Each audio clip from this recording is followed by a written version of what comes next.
Racing to the 2020 Kentucky Oaks. Let's take a look at the Kentucky Oaks leaderboard after Friday's impressive win by Swiss Skydiver. She is now leading the Kentucky Oaks point standing. She has 210 points.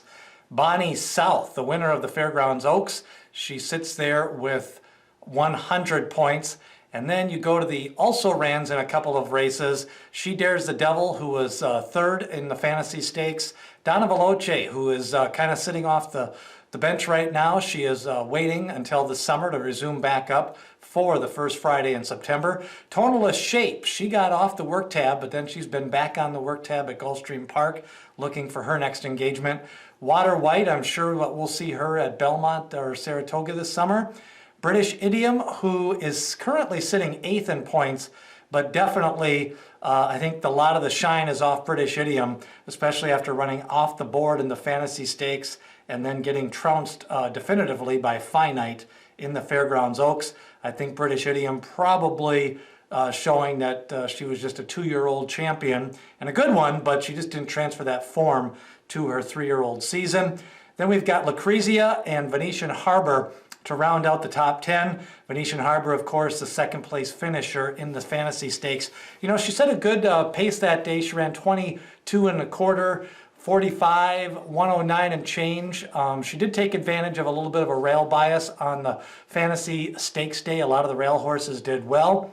Meanwhile, Gamine on Saturday picked up a hard-fought victory over Speech. She set solid fractions, 23-2, 46-3, 110-3, and she's probably in the top 10 consideration, especially because Harvey's Little Goyle disappointed in the Fantasy Stakes, and even horses like Antoinette disappointed in her most recent start. So Spice is nice, maybe some time for her to pick up some steam again this summer if they can get her right. Of course, the daughter of Curlin losing her last two after winning her debut in her maiden race impressively.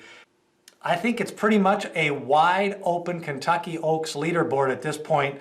I think Swiss Skydiver probably the divisional favorite, and then you've got Boni South, Finite, Donna Veloce, and maybe even Lucrezia and Venetian Harbor, and then Gamine and some of the other lightly raced horses. Of course, Center Isle picked up a nice win in a maiden race, and then a few other lightly raced horses that'll probably improve in the next few months here. So that's a look at your Oaks scoreboard as we get into the first week in May. Right now, who's your Oaks leader? Is it Swiss Skydiver, Boni South? Are you buying the hype on Finite? Can she come back? Or you think maybe Tonalist Shape can turn it around and come back during the course of the summer? Leave a comment below, hit that subscribe button, and smash that like button. Share this video with all your horse racing friends as we lead you up to the 2020 Kentucky Oaks.